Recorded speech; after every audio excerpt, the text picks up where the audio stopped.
اور خلیج فارس کی صورتحال کے بعد پی آئی اے کا فضائی آپریشن حفظ ماتقدم کے طور پر محدود کر دیا گیا ہے۔ پی آئی اے کے پاکستان سے قطر، بحرین، کویت اور دبئی کا فضائی آپریشن منسوخ۔ پروازوں کے شیڈول کی منسوخی کا فیصلہ خلیجی ممالک میں جنگی صورتحال کے باعث کیا گیا۔ حالات معمول میں آنے کے بعد پی آئی اے کی پروازیں دوبارہ شروع کر دی جائیں گی۔ ملک میں پیٹرولیم مصنوعات کی فراہمی اور دستیابی پر ہنگامی اجلاس ہوا۔ عالمی منڈی میں پیٹرولیم مصنوعات کی بڑھتی قیمتوں کے حوالے سے غور کیا گیا۔ وزیر پیٹرولیم علی پرویز ملک کی زیر صدارت اجلاس میں پیٹرول اور ڈیزل کے سٹاکس کا جائزہ لیا گیا۔ اوگرا حکام نے بتایا 22 دن کا پیٹرول، 32 دن کا ڈیزل موجود ہے۔ علی پرویز ملک نے کہا آبنائے ہرمز کی ممکنہ بندش پر بھی حکمت عملی تیار کر لی گئی ہے۔ اجلاس میں آئل سپلائی چین برقرار رکھنے اور پیٹرولیم مصنوعات کا روزانہ کی بنیاد پر جائزہ لینے کا فیصلہ کیا گیا۔ وزیر مملکت خزانہ بلال اظہر قیانی نے کہا اوگرا نے تمام آئل مارکیٹنگ کمپنیز کی صورتحال کے تناظر میں اپنے لازمی ذخائر کی سطح کو یقینی بنانے کی ہدایت کی ہے۔ بلاول بھٹو نے قومی اسمبلی سے خطاب کرتے ہوئے کہا کہ جھوٹ کی بنیاد پر ایران پر حملہ کیا گیا۔ پہلے وہ لبنان آئے، یمن آئے اور اب ایران آ گئے۔ اب اگر ہم نہ بولے تو جب وہ ہم پر آئیں گے تو کوئی بولنے والا نہیں ہوگا۔ انہوں نے کہا کہ پہلے یہی عراق بارے کہا گیا اور اب ایران کے بارے میں کہہ رہی ہیں۔ اسرائیل کو رجیم کو روکنا ہوگا۔ بلاول بھٹو کا کہنا تھا کہ ایران کی ملٹری قیادت کو جنگ کے میدان میں نہیں گھر میں ٹارگٹ کیا گیا۔ ایرانی سائنسدانوں کو ٹارگٹ کیا گیا۔ سب سے بڑی خلاف ورزی ایران کی نیوکلیئر تنصیبات پر حملہ ہے۔ فلسطین میں اکتوبر سے نسل کشی ہو رہی ہے۔ اسرائیل نے اور ان کے رجیم نے اس جھوٹ کی بنیاد پہ ایران پہ حملہ کیا ہے۔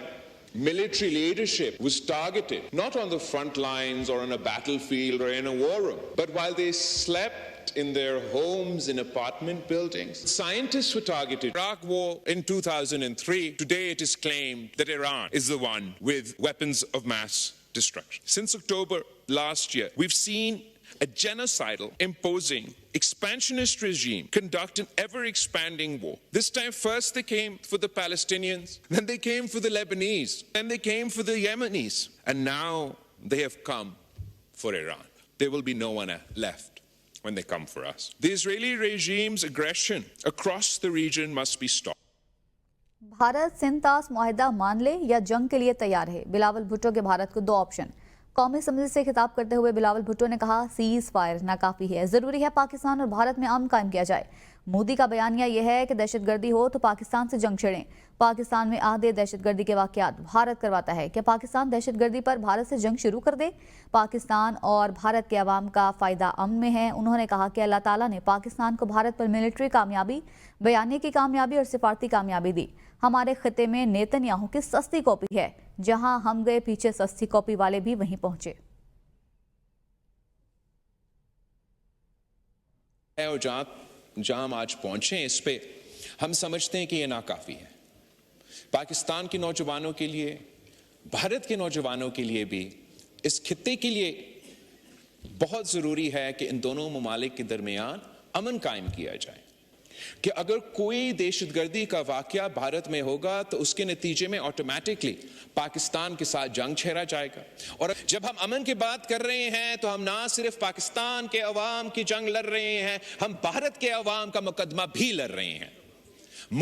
اور ہم فخر کے ساتھ کہہ سکتے ہیں کہ جہاں ہم گئے ہم نے پاکستان کا موقف، پاکستان کا بیانیہ پیش کیا، اور جہاں جہاں ہم پہنچے وہاں پیچھے پیچھے اس سستی کاپی کا بھی نمائندے پہنچے، وہ بھی اپنا ملک کا بیانیہ، اپنا ملک کا موقف لے کر آئے۔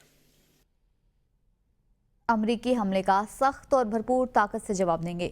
ایرانی آرمی چیف عبدالرحیم موصوی کی امریکہ اور اسرائیل کو دھمکی، کہا اسرائیل پر حملے جاری رہیں گے، نیتن یاہو کو سزا ملتی رہے گی۔ ایران امریکی حملے کا سخت اور متناسب طاقت سے جواب دے گا۔ امریکی صدر ٹرمپ نے ہماری خود مختاری کی خلاف ورزی کی، ہماری سرزمین پر 3 مقامات پر حملے کیے گئے، جواب دیے بغیر نہیں بیٹھیں گے۔ امریکہ جنگ میں براہ راست شریک ہو چکا، امریکی مفادات پر حملے کے لیے ہمارے ہاتھ کھل گئے ہیں۔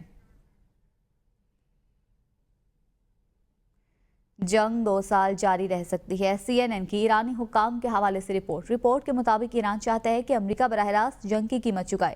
ایران طویل جنگ کے لیے پوری طرح تیار ہے۔ ایرانی حکام کے مطابق امریکہ اسرائیل کی پشت پناہی کر رہا ہے۔ امریکہ کو اس کے نتائج بھی بھگتنا ہوں گے۔ اسرائیل اور امریکہ پر حملوں کے لیے حکومت پر ایرانی عوام کا شدید دباؤ ہے۔ ایرانی حکام کا کہنا ہے کہ جنگ طویل ہوگی اور 2 سال تک جاری رہ سکتی ہے۔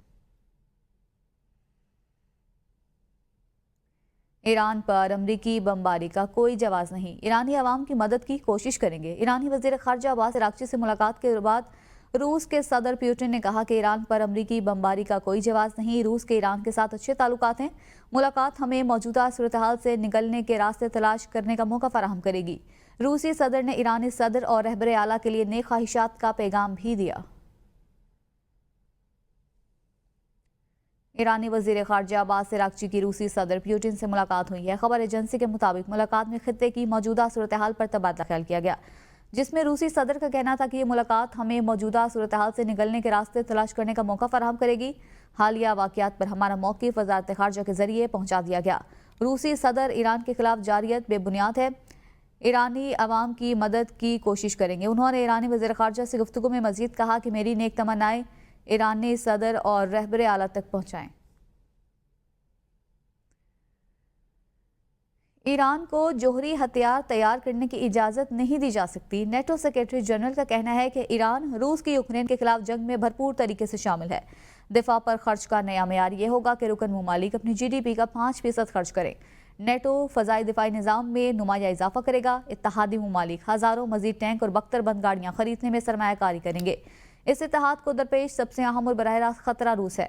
اگر روس ہم پر حملہ کرے تو ہمارا رد عمل تباہ کن ہوگا۔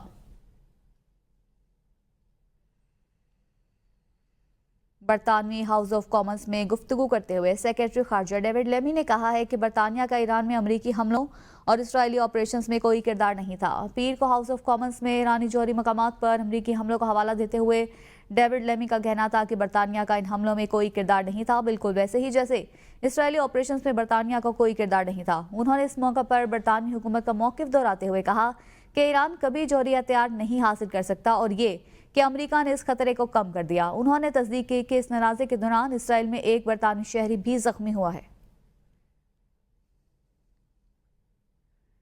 امریکی حملے میں زیر زمین ایرانی جوہری تنصیب فردوں کو بھاری نقصان پہنچا۔ امریکی حملے کے بعد عالمی جوہری توانائی ایجنسی کے 35 رکنی بورڈ آف گورنرز کا پہلا ہنگامی اجلاس ہوا ہے۔ حملے کے بعد کی صورتحال کا جائزہ لیا گیا۔ ایران سے مطالبہ کیا گیا انسپیکٹرز کو جوہری تنصیبات کے معائنے کی اجازت دی جائے۔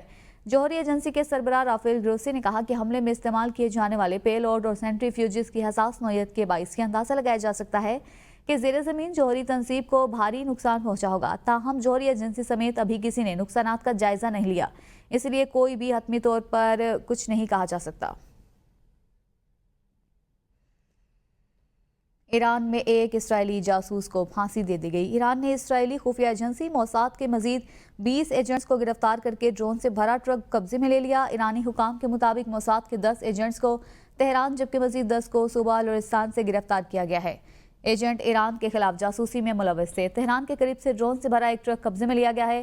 ڈرونز ایرانی تنصیبات اسرائیلی ایجنٹس کا ڈرونز ایرانی اہداف کے خلاف استعمال کرنے کا منصوبہ تھا۔ اور ایران کا اسرائیل پر ایک اور بڑا میزائل حملہ۔ اسرائیل بھر میں 35 منٹ تک سائرن بجتے رہے۔ حملے میں خیبر شکنماد اور فتح 1 میزائلوں کا استعمال۔ پہلی بار ایران نے قدر ایچ میزائلوں کا بھی استعمال کیا۔ اشدود پاور سٹیشن کو تباہ کر دیا گیا۔ اسرائیل کا پاور پلانٹ کو نقصان پہنچنے کا اعتراف۔ اسرائیلی الیکٹرک کمپنی کا کہنا ہے کہ جنوبی اسرائیل میں بجلی کی فراہمی منقطع ہو گئی ہے، جسے بحال کرنے کی کوشش کی جا رہی ہے۔ ایران نے تل ابیب کے ساتھ حیفا گولان اور ایلات کو بھی نشانہ بنایا۔ ایران نے خرم آباد میں ایک اور اسرائیلی ہرمس نوسر ڈرون بھی مار گرایا۔ گرائے جانے والے عسکری ڈرونز کی تعداد 4 ہو گئی۔ ایران نے 4 اسرائیلی F-35 طیاروں کو بھی تباہ کرنے کا دعویٰ کیا۔ القدس فورس کے ترجمان کا کہنا ہے کہ ناجائز اسرائیلی ریاست کے خاتمے تک حملے جاری رہیں گے۔